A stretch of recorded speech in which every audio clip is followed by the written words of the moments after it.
வணக்கம். நாம தினமணி பேப்பர்ல நியூஸ் பேப்பர் அனலைஸ் பண்ண போறோம். இன்னைக்கு ஜூன் 17. இன்னைக்கு என்ன கரண்ட் அஃபேர்ஸ் கொடுத்துருக்காங்கன்னா நியூஸ் பேப்பர் பார்க்கலாம். ஸோ ஃபர்ஸ்ட் திருக்குறள் பார்த்துருவோம். ஊழையும் உப்பக்கம் காண்பர் உழைவு இன்றி தாளாது உயிற்றுபவர். ஊழையும் உப்பக்கம் காண்பர் உழைவு இன்றி தாளாது உயிற்றுபவர். இது திருக்குறள்ல எந்த அதிகாரம் பார்த்தீங்கன்னா ஆள்வினை உடைமை. சோர்வு இல்லாமல் முயற்சியில் குறைவு இல்லாமல் முயல்கின்றவர் செயலுக்கு இடையூறாக வரும் ஊழையும் ஒரு காலத்தில் தோல்வியுற செய்வர் அப்படின்னு சொல்றாங்க. சோர்வு இல்லாமல் முயற்சியில் குறைவு இல்லாமல் முயல்கின்றவர் ஊழையும் ஒரு காலத்தில் தோல்வியுற செய்வார் அப்படி சொல்றாங்க. ஸோ செயலுக்கு இடையூறாக எந்த இறுதியும் அவர் சோர்வு இல்லாமல் இருந்தாங்கன்னா அவங்க கண்டிப்பாக வெற்றி பெறுவாங்க அப்படின்னு சொல்லியிருக்காங்க. அதே மாதிரி இம்பார்ட்டன்ட் டேஸ் பார்த்துக்கோங்க. கண்டிப்பாக ஏதாவது கொஸ்டின்ஸ் கேட்கலாம். ஜூன் 17 பாருங்க, இன்னைக்கு world day to combat desertification and drought. So June 5 முக்கியமான day, world environment day. June 7 world forest day. June 8 world oceans day, world brain tumour day. அந்த June 12 world day against child labour.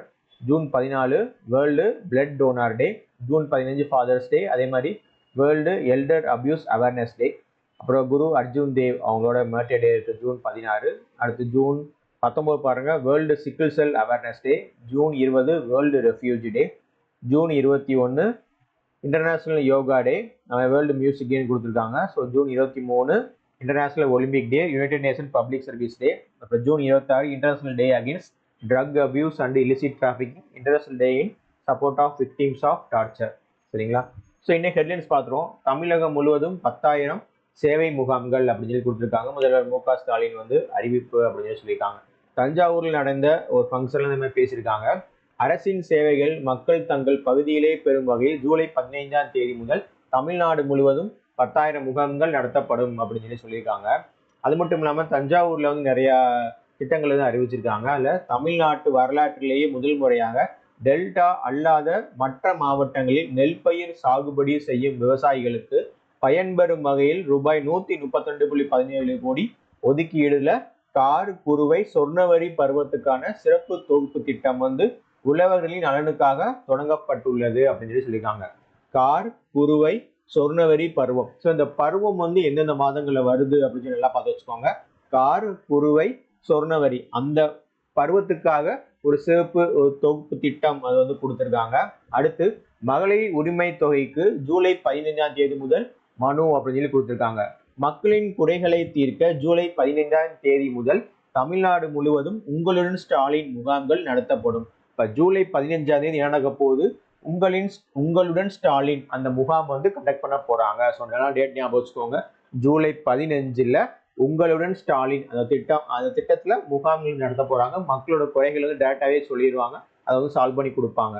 அதே மாதிரி கலைஞர் மகளிர் உரிமை தொகை திட்டத்துல விடுபட்ட தகுதியுள்ள பெண்கள் இந்த முகாம்ல கலந்துக்கிட்டு விண்ணப்பம் கொடுக்கலாம். ஸோ அந்த மகளிர் உரிமை தொகை 1000 ரூபாய் வாங்குறதுக்கு அதுக்கு நிறைய கிரைட்டீரியாஸ் இருக்கு. இந்த முகாம்கள்ல கலந்துக்கிட்டு அவங்க எனக்கும் கொடுங்க அப்படின்னு சொல்லிட்டு இந்த மாதிரி ஒரு விண்ணப்பம் கொடுக்கலாம். சரிங்களா?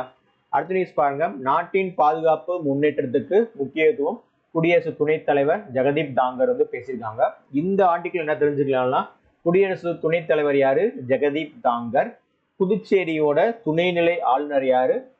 கே கைலாஷ்நாதன். நல்லா ஞாபகம் வச்சுக்கோங்க. புதுவையோட துணைநிலை ஆளுநர் கே கைலாஷ்நாதன். முதல்வர் யாரு? புதுச்சேரியோட முதல்வர் என் ரங்கசாமி. ஸோ சீஃப் மினிஸ்டர் என் ரங்கசாமி. லெப்டினன்ட் கவர்னர் யாரு பாத்தீங்கன்னா கைலாஷ்நாதன். அடுத்து விஞ்ஞானி நெல்லை சு முத்து காலமானார் அப்படின்னு சொல்லி போட்டிருக்காங்க. விஞ்ஞானி நெல்லை சு முத்து அவர்கள் காலமானாங்க. இவங்க ஸ்ரீஹரிகோட்டால உள்ள இஸ்ரோ அப்புறம் முதல்நிலை விஞ்ஞானியாக பணியேற்றிருக்காங்க. ஸோ நிறைய சிறப்பு அம்சங்கள் அவங்களுக்கு இருக்கு. அதே மாதிரி விண்வெளி 2057 அறிவியட்டும் விஞ்ஞான விளையாட்டு ஐஎன்எஸ்உடன் அண்டவெளியும் அறிவியல் வரலாறு 3 பாகங்கள் ஆகிய 4 நூலுக்காக தமிழக அரசின் சிறந்த நூலாசிரியர் விருதை பெற்றிருக்காங்க. ஸோ தமிழக அரசின் சிறந்த நூலாசிரியர் விருதை 4 முறை 4 நூலுக்காக பெற்றிருக்காங்க. விண்வெளி 2057, அறிவியட்டும் விஞ்ஞான விளையாட்டு, ஐன்ஸ்டீனுடன் அண்டவெளியும், அதாவது ஐன்ஸ்டீனும் அண்டவெளியும் அப்படின்னு சொல்லி அதுக்கு ஒன்று. அப்புறம் அறிவியல் வரலாறு 3 பாகங்கள். ஸோ இதுக்கு சேர்த்து 4 நூல்களுக்கும் சேர்த்து சிறந்த நூலாசிரியர் விருது பெற்றிருக்காங்க.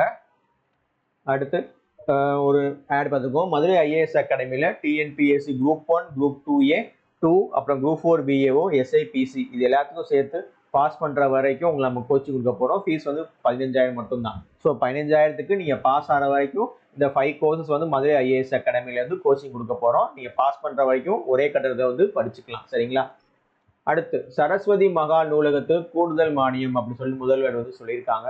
சரஸ்வதி மகால் எங்களுக்கு தஞ்சை சரஸ்வதி மகால். ஸோ தஞ்சை சரஸ்வதி மகால் அது ஒரு முக்கியமான தெரிஞ்சு வச்சுக்கோங்க. அடுத்து சென்னை உயர்நீதிமன்ற நீதிபதியாக கே சுரேந்தர் பதவியேற்பு. சென்னையோட உயர்நீதிமன்ற நீதிபதியாக கே சுரேந்தர் வந்து பதவியேற்பு. அவருக்கு பதவி பிரமாணம் வந்து யார் செஞ்சு வச்சிருக்காங்க பாத்தீங்கன்னா உயர் நீதிமன்ற தலைமை நீதிபதி KR ஸ்ரீராம் அவங்க தான் வந்து பதவி பிரமாணம் வந்து செஞ்சு வச்சிருக்காங்க. அடுத்து மீன்பிடி தடைக்காலம் நிறைவு. கடலுக்கு சென்ற நாகை காரைக்கால் விசைப்படகு மீனவர்கள் சொல்லி கொடுத்துருக்காங்க. ஸோ பாருங்க மீன்பிடி தடைக்காலம்னா என்ன அப்படின்னா அந்த காலத்துல ஒரு சில காலங்கள் வந்து மீன் பிடிக்கிறதுக்கு வந்து கவர்மெண்ட் தடை வச்சிருக்காங்க. எதுக்குன்னா மீன் வந்து ரீப்ரொடியூஸ் பண்ணணும், அதுக்காக அந்த தடை காலம் வந்து நிர்வகிச்சிருக்காங்க. என்னன்னு சொல்லி பார்த்தோம்னா ஸோ மத்திய அரசு என்ன பண்ணியிருக்காங்க, மீன்களின் இனப்பெருக்கத்தை கருத்தில் கொண்டு ஒவ்வொரு ஆண்டும் ஏப்ரல் 14 முதல் ஜூன் 14ஆம் தேதி நள்ளிரவு வரை மீன்பிடி தடை காலத்தை வந்து அமல்படுத்தியிருக்காங்க. அப்போ மீன்பிடி தடை காலம் எப்போ பாத்தீங்கன்னா ஏப்ரல் 14 இருந்து ஜூன் 14 அப்படின்னு ஞாபகம் வச்சுக்கோங்க. ஏப்ரல் 14 இருந்து ஜூன் 14 மீன்பிடி தடை காலம். ஸோ ஏப்ரல் 14 என்னது அம்பேத்கர் அவர்களோட பிறந்த நாள். ஸோ அதை கூட இப்போ நடந்த குரூப் 1 எக்ஸாம்ல வந்து கேட்டிருந்தாங்க. ஸோ அப்போ நீங்க எப்படி ஞாபகம் வச்சுக்கலாம், ஏப்ரல் 14 இருந்து ஜூன் 14 ஒரு மாசம் வரைக்கும் மீன்பிடி தடை காலம் சொல்லி இருக்கு. ஸோ அப்போ வந்து அம்பேத்கர் வந்து மீன் சாப்பிடுவாரு அப்படின்னு ஞாபகம் வச்சு அப்போ ஏப்ரல் 14 அந்த ஒரு மாசத்துல வந்து நீங்க அப்படி ஞாபகம் வச்சுக்கலாம். இல்ல அம்பேத்கர் வந்து இந்த ஒரு மாசம் வந்து வேலை இருப்பாரு அப்படின்னு சொல்லிட்டு நீங்க ஒரு ஷார்ட்கட் மாதிரி ஞாபகம் வச்சுக்கலாம். சரிங்களா? அடுத்து தொழில்சார் நோய்கள் பணி பாதுகாப்பு அப்படின்னு சொல்லி கொடுத்துருக்காங்க. இதுல 3 நோய்களை பத்தி கொடுத்துருக்காங்க. அந்த நோயோட பேர் பார்த்துருவோம். சிலிகோசிஸ் பாருங்க, சிலிகோசிஸ் இதுல வந்து சுரங்கம் கட்டுமானம் மற்றும் உற்பத்தி தொழில்களில் உள்ளவர்களுக்கு தூசியால் ஏற்படும் நோய். இந்த சிலிகோசிஸ் அப்படின்ற நோய் வந்து தூசியால் ஏற்படும் நோய். சுரங்கம் கட்டுமானம் மற்றும் உற்பத்தி தொழிலில் கண்டினியூஸா வேலை பார்த்துட்டே இருக்காங்கன்னா அவங்களுக்கு அங்க வேலை பார்க்குற தூசினால ஏதாவது நோய் ஏற்பட்டுச்சு அது பேர் வந்து சிலிகோசிஸ். அடுத்து நிமோகோனியோசிஸ். இதை வந்து கருப்பு நுரையீரல் நோய் அப்படின்னு சொல்லி சொல்றாங்க. பாருங்க நிமோகோனியோசிஸ். ஸோ ஃபர்ஸ்ட் வந்து சிலிகோசிஸ், அடுத்து நிமோகோனியோசிஸ் வந்து கருப்பு நுரையீரல் நோய் என்று அழைக்கப்படுகிறது. இது நிலக்கரி தூசியால் ஏற்படும் நுரையீரல் பாதிப்பு. ஸோ கருப்பு நுரையீரல் நோய் வந்து பார்த்துருக்கோம். அடுத்து பைசுனோசிஸ், பிரவுன் நுரையீரல் நோய் என்று அழைக்கப்படுகிறது. பைசுனோசிஸ் வந்து பிரவுன் நுரையீரல் நோய். ஜவுளி ஆலைகள், பருத்தி பதப்படுத்தும் ஆலைகள் மற்றும் சணல் உற்பத்தியில் ஈடுபட்டுள்ள தொழிற்சாலைகளில் பணியாற்றும் தொழிலாளர்களுக்கு ஏற்படும் நோய் இது. ஸோ இது டிசீஸ் வந்து ரொம்ப முக்கியம், அது வந்து பார்த்து வச்சுக்கோங்க. சரிங்களா?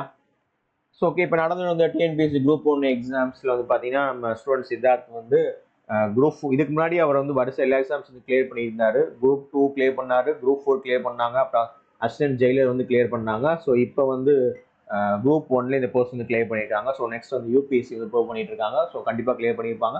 ஸோ நீங்களும் ஜாயின் பண்ணால் கண்டிப்பாக நம்ம வந்து உங்களால் கோச்சிங் வந்து கண்டிப்பாக கிளியர் பண்ண வைப்போம்.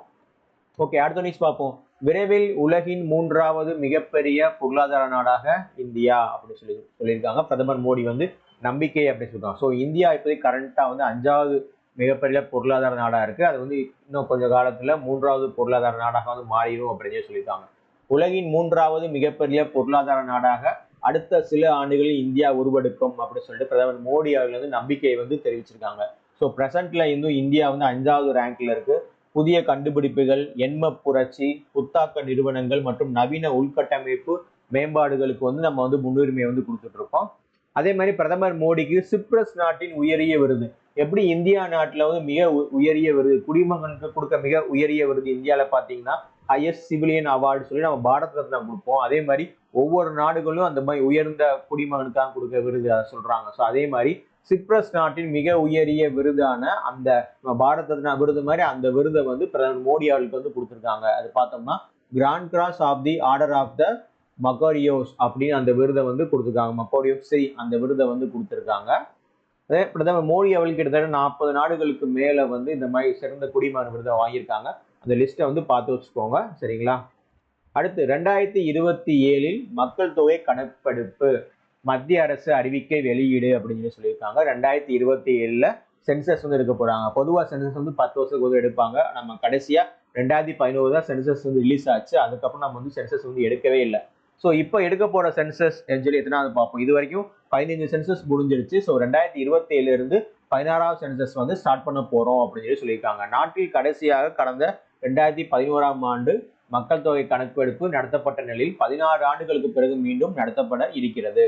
லடாக் உள்ளிட்ட பனி பிரதேசங்களை தவிர்த்து நாட்டின் பிற பகுதிகளில் மார்ச் 1ஆம் தேதி 2027ஆம் ஆண்டு மக்கள் தொகை கணக்கெடுப்பு தொடங்கும் அப்படின்னு சொல்லியிருக்காங்க. இமாச்சல் பிரதேஷ், உத்தரகாண்ட் மாநிலம், லடாக் யூனியன் பிரதேசம் மற்றும் ஜம்மு அண்ட் காஷ்மீர் யூனியன் பிரதேசங்களில் இடம்பெற்றுள்ள பனி பிரதேசங்களில் வரும் 2027ஆம் ஆண்டு அக்டோபர் 1ஆம் தேதி முதல் மக்கள் தொகை கணக்கெடுப்பு தொடங்கப்படும் அப்படின்னு சொல்லியிருக்காங்க. ஸோ இந்த மேல சொன்ன இடங்கள்ல மட்டும் அக்டோபர் 1, 2026 இருந்து தொடங்கப்படும் அப்படின்னு சொல்லியிருக்காங்க. ஸோ இந்த கணக்கெடுப்புல 34 லட்சம் கணக்கெடுப்பாளர்கள் வந்து ஒர்க் பண்ண போறாங்க மற்றும் மேற்பார்வையாளர்களை வந்து இருக்க போறாங்க. மேலும் எண்ம கணக்கெடுப்பு கருவிகளுடன் 1.3 லட்சம் மக்கள் தொகை கணக்கெடுப்பு அதிகாரிகளும் ஈடுபட உள்ளனர் அப்படின்னு சொல்லியிருக்காங்க. ஸோ இப்போ நடக்க போற இது பார்த்தீங்கன்னா 16வது மக்கள் தொகை கணக்கெடுப்பு. So 16th census. இது வரைக்கும் 15 சென்சஸ் முடிஞ்சிருக்கு. நெக்ஸ்ட் வரப்போறது வந்து 16th சென்சஸ். இந்த சென்சஸோட கேஷ் வைஸ் சென்சஸும் சேர்ந்து நடக்கப்படும் அப்படின்னு சொல்லியிருக்காங்க. சரிங்களா? இதோட கேஷ் வைஸ் சென்சஸும் நடக்க போகுதுன்னு சொல்லியிருக்காங்க. அடுத்து மதுரையில் முருக பக்தர்கள் மாநாடு கண்காட்சி தொடக்கம் அப்படின்னு சொல்லியிருக்காங்க. ஸோ இன்னைக்கு வந்து கண்காட்சி வந்து ஓபன் பண்ண போறாங்க. மதுரையில வர ஜூன் 22ஆம் தேதி நடைபெற உள்ள முருக பக்தர்கள் மாநாட்டின் முதல் நிகழ்ச்சியாக முருக பெருமானின் அறுபடை வீடு கண்காட்சிகள் வந்து திங்கட்கிழமை வந்து தொடங்கி இருக்கு அப்படின்னு சொல்லி போட்டிருக்காங்க. ஸோ இன்னைக்கு வந்து ஓப்பன் ஆயிருக்குன்னு சொல்லி போட்டிருக்காங்க. ஸோ ஜூன் 22 தான் மதுரையில முருக பக்தர்கள் மாநாடு வந்து கண்காட்சி அப்படின்னு சொல்லி போட்டிருக்காங்க. அடுத்து 10 வினாடிகளில் யூபிஐ பண பரிமாற்றம் அமலுக்கு வந்தது அதிவிரைவு முறை அப்படின்னு சொல்லியிருக்காங்க. முன்னாடி யூபிஐ மூலமா நம்ம வந்து டிரான்சாக்ஷன் பண்ணும்போது 30 செகண்ட் வரைக்கும் மேக்சிமமா இருக்கலாம். ஸோ இப்போ 10 செகண்ட்லேயே யூபிஐ பண பரிமாற்றம் வந்து நடக்குது. இது வந்து அமலுக்கு வந்தது அப்படின்னு சொல்லியிருக்காங்க. ஸோ யூபிஐ வந்து பார்த்து வச்சுக்கோங்க. ஸோ யூனிஃபைட் பேமெண்ட் இன்டர்ஃபேஸ், இது ஃபுல் ஃபார்ம் வந்து பார்த்து வச்சுக்கோங்க. சரிங்களா? ஸோ இதான் வந்து இன்னைக்கான முக்கியமான கரண்ட் அஃபேர்ஸ். ஸோ டெய்லி வந்து நோட்ஸ் எடுங்க. நோட்ஸ் எடுத்து படிங்க. உங்களுக்கு மெயின்ஸ்க்கு வந்து கண்டிப்பாக யூஸ் ஆகும், ப்ரிலிம்ஸ்க்கு ரொம்ப யூஸ் ஆகும். நம்ம வந்து அடுத்த கரண்ட் அஃபேர்ஸ் வந்து பார்ப்போம். நன்றி, வணக்கம்.